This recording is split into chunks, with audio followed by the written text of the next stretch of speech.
Isn't that pretty? Wow. They have a lot of beautiful glass here today. Very nice. This is a beautiful candle holder. Stolen from a hotel in Brussels, no less. These are gorgeous. Look at this. These little cups from Italy. They'd make a great centerpiece for the table. Put some garland in there and some cranberries. Very pretty. Now there is an interesting quote. Faith. Faith is taking the first step even when you don't see the whole staircase. Well, I gotta say, for somebody who's fallen down the stairs a few times in her life, that quote just doesn't cut it. Oh. Look at this guy. This is a hand-carved elephant. He's gorgeous. Look at that guy. Oh my goodness. That has got to be the weirdest picture I've ever seen in a frame. He's about 40 years older than she is. Hey, look, Ma, look what I won at bingo. It's a little Christmas tree. Those are hard to come by. I can clean that one up and give it a refresh, and I think I can bring this home. Oh, wow, look at that lamp. I should get that for the neighbor who hates me. He always used to refer to his ex-wife as the moose. I bet he'd really like it. Maybe I shouldn't get it for him. Oh my goodness, look at this. That looks just like my Wyatt and my Quinn. Oh my goodness, the little boy and his little baby sister. Oh, who's this by? Van Gotham? That frame is so beautiful. It's about 80 pounds. It's in perfect condition. That's gorgeous. That's from Italy? Oh gosh, that brings back so many memories. That was my mother's favorite picture. She would cry, and she would always say when she was a little girl, she always felt an angel was watching over her.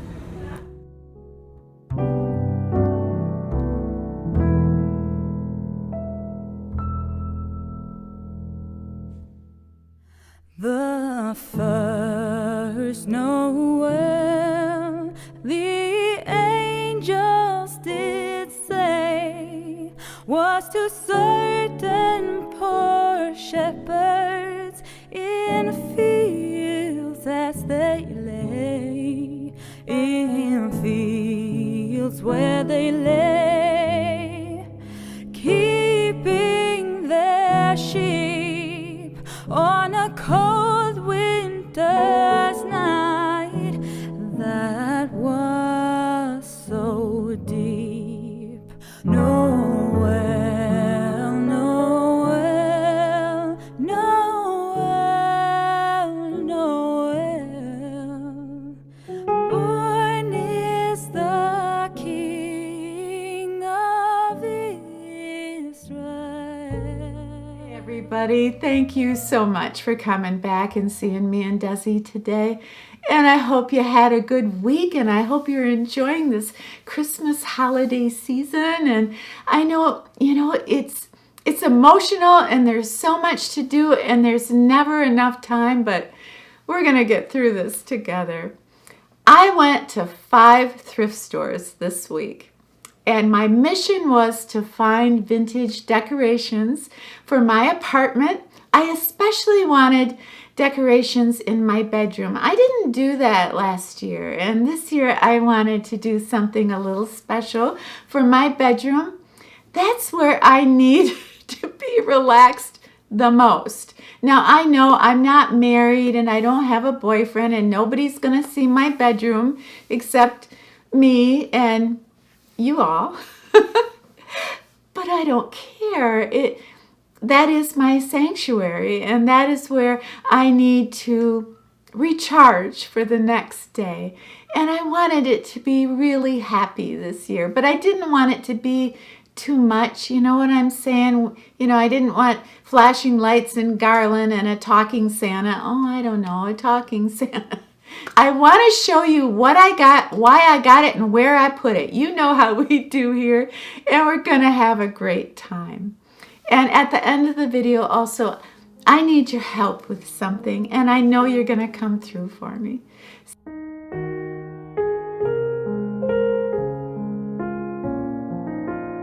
Desi, are you having fun today? Are you wrapping your presents? I don't think so, but I think you're having fun. I didn't have a lot of experience in decorating a bedroom for Christmas, but I did know what I didn't want. I didn't want a lot of poinsettias and pillows with Santa and lots of flashing lights, and I wanted to make sure that the integrity of my bedroom was there, the calmness and the peacefulness, but I wanted it to feel like Christmas. I wanted it to feel magical. So what I did is I brought in some greenery that you would normally have any time of year, but I just added a little bit of red to it. And then I found some wonderful things at the thrift store that I think gave it such texture. Now, I started out with my Christmas old-fashioned quilt, and it's a quilt that looks just like a quilt my grandmother had years, decades, a century ago. But I have to show you the quilt because it is a burgundy and a pink, and it's just perfect for Christmas. So everything that I got at the thrift store played off that quilt. So I want to start out in showing you some of the cute things that I picked up. This is huge. This is wicker and wood, and this usually goes on the floor, and it's going to hold whatever you need it to hold.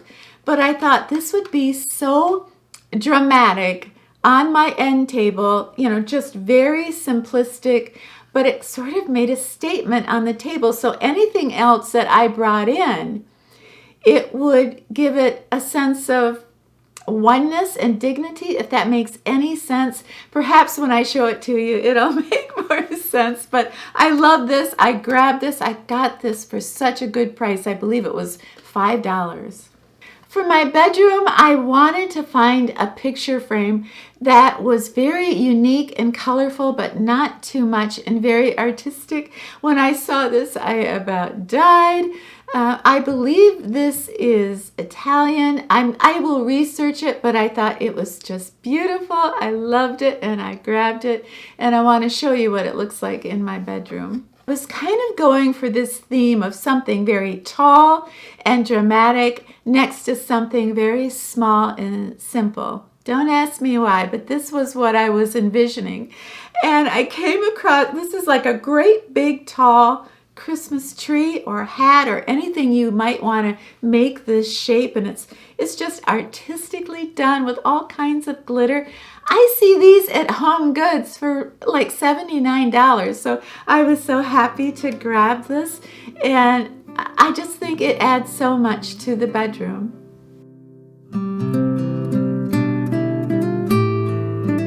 Desi, are you going to help me show the ladies our bedroom? Huh? Do you like your hat? Nope, you don't like your hat.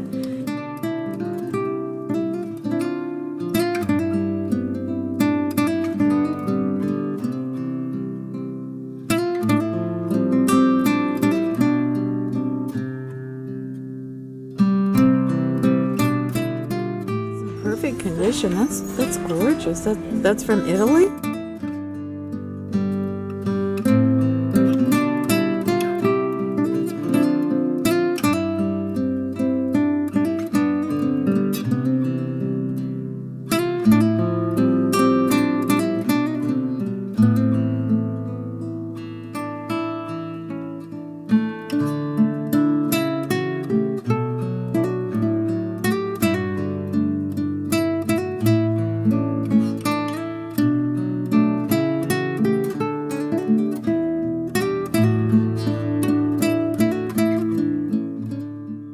She looks so sad, doesn't she? I never forget when I'm so happy at Christmas that there are so many lonely souls out there. Desi, what are you reading? Life Lessons from a Dog. Really? Is that a good book? All right, I'll read it tonight. You want me to read it to you? Okay. I don't know why exactly I love great, big, huge, hand-painted pasta bowls, but I do. I can never get enough. And this one is by Susan Wiggett, And it's gorgeous. And it is Country Snowman. And I thought this would be the perfect decoration for, my coffee table is glass. So you look down and you can see whatever I put on the bottom shelf. So this just kind of sets the tone without being too much. It's just beautiful and it's perfect. And I was so happy to get it. I saw these glass cups and there was something about the shape, and I thought they would make such a cute part of your little centerpiece on a coffee table, end table, you name it. And I mean, you could put anything in them. Candy canes, garland, berries, I don't know. I was so happy to get these. These are old world Santas. And I remember seeing these as a kid, and it was very touching. And I was so glad that I got to pick them up, and they were only $2.99 a piece. Do you remember Kresge's as a child? There was Woolworths, and then there was Kresge's.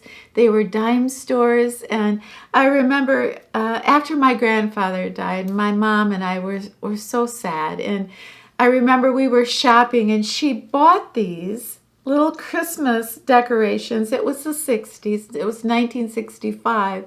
And she bought these little corny decorations. And this is one of the few Christmas decorations that I actually have a memory of it, buying it with my mother. So I am always amazed when I pick up Christmas coffee table books at the thrift store and they're brand new. They've never been opened. I assume that somebody got them as a gift and then they just never looked at them. I love them, and my grandchildren love them. So I think, if for nothing else, going to the thrift store to score some beautiful Christmas coffee table books, it's worth it. I never thought I would ever see this set again, but this is an old vintage set of a teapot or a coffee pot with matching mugs. Do you remember this set? This is from, I believe, Hallmark. They had like what was called enamelware. So there's plaid in it and, like little birds. I was so happy to get this. And I may never actually really use this, but this packs so many wonderful memories I have of my grandfather, who loved to serve hot cocoa to us on Christmas Eve. Yeah, so I was so happy to get this. I couldn't believe it.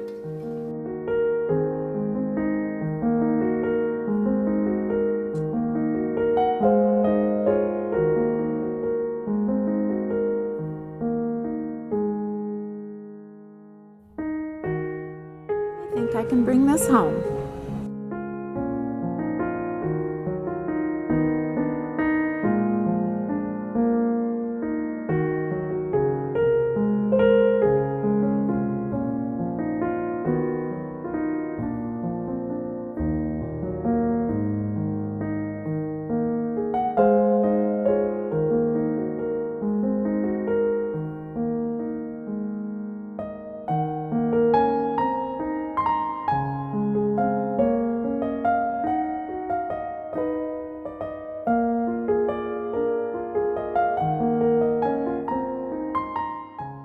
A true friend is one of life's greatest blessings. Absolutely. So I had a wonderful time this week. I really did. And I loved all the thrift stores that I went to. I went to quite a few of them on my own. I went to 2 with my good friend Hal. And of all the things that I got this week, I think my favorite was a beautiful watercolor of a little boy with his baby sister at the beach. And it looked like my grandson Wyatt and my little granddaughter Quinn. And when I saw this in the store, I about died. It was so beautiful. And did I cry in the store? No, I didn't. Okay, well, maybe I cried a little bit. Anyway, his name was E. Van Gotham, and he was born in Brussels to a family that they were kind of overachievers. The mother and father, they ran a couple different mills in their country, and they ran an orphanage for underprivileged and lost children. They were just the salt of the earth. They were hardworking, wonderful people. They had 5 children, and this particular artist was their 5th child, a boy that was not very healthy. He had a lot of health problems, and he wasn't like his parents, outgoing and doing wonderful things for everyone. He wasn't like his brother and sisters that were pitching in with the mill. He loved to paint. He was an artist. He was a dreamer. He didn't fit in. Van Gogh was an amazing artist. That's what he lived for, to paint. He would grow up. He would marry a beautiful woman named Lucy.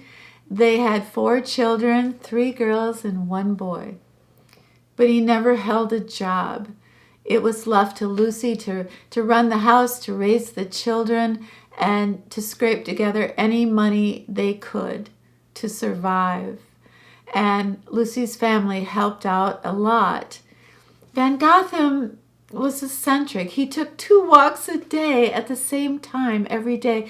He painted from morning until night and yet refused to sell any of his paintings. He loved his children beyond words. He would paint his girls at the beach. He would take his children everywhere and he would paint them. Like now, you know how we take pictures of our loved ones with our cell phone? Well, there wasn't any cell phones in 1860, and there he was painting them. He did so many things. He would drink hot water to kill his appetite so there would be more food for his family. He just wanted to paint. He was an ill man. He was not healthy, but he had his painting and he had his children. And after his death, they sold his paintings. He became famous and they became quite wealthy. I am just so glad that I came across this painting and that I got to know Van Gogh as an artist and as a person, an amazing talent who never fit in, that was considered a loser. And it made me think about what we talk a lot here about, self-love and self-respect and showing ourselves affection. And so much of how we look at ourselves, we tend to see the flaws in ourselves and not see the beauty in the accomplishments.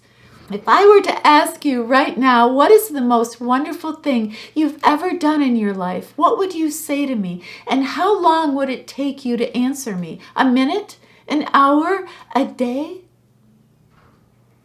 It probably would take you a while. And that's what I think, in my humble opinion, we need to change. That maybe we feel that we don't fit in, or nothing we ever did artistically was acclaimed. Maybe, we never walked a red carpet. We never wore a beautiful gown with priceless jewels. But we have such talent. We have so many amazing accomplishments, and we brush them aside. And sometimes we see our flaws and we think of our regrets so bitterly, and we forget all these amazing accomplishments. So I would love to ask you to please, for a Christmas present, how about give me this one? When I ask you, or when anybody asks you, what's the most wonderful thing you've ever done in your life? Have an answer right away. Don't even think about it. Think about the most amazing thing that you've ever done, and you've probably done hundreds of amazing things. You got this.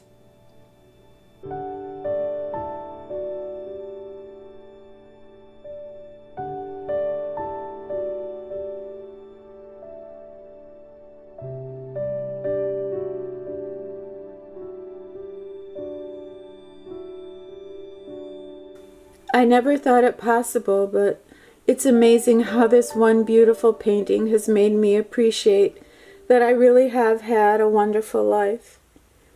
If I had never been born, there would have been no one to take care of my mother when she was dying. My beautiful grandchildren would never have been born. My sons, they would never have known life. There'd be no songs written. There'd be no LittlePoet channel. Our life is so much more than what we can see. Our life is everyone that we touch. And every action has a reaction. And I realize that now. I really have had a wonderful life.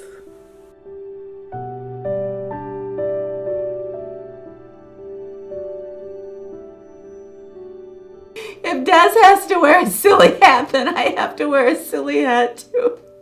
Hey everybody, thank you so much for hanging out with us today. I loved every second of it. And if you get a chance down below, now come on, you tell me, what's the most wonderful thing you've ever done in your life? Please have yourself a wonderful brand new week. And when you're done with your week, you come back and see me and Desi, okay? All right, it's a deal. We'll be here. Silly hats and all. What do you think makes a house a home? A key. Good key to get in the door.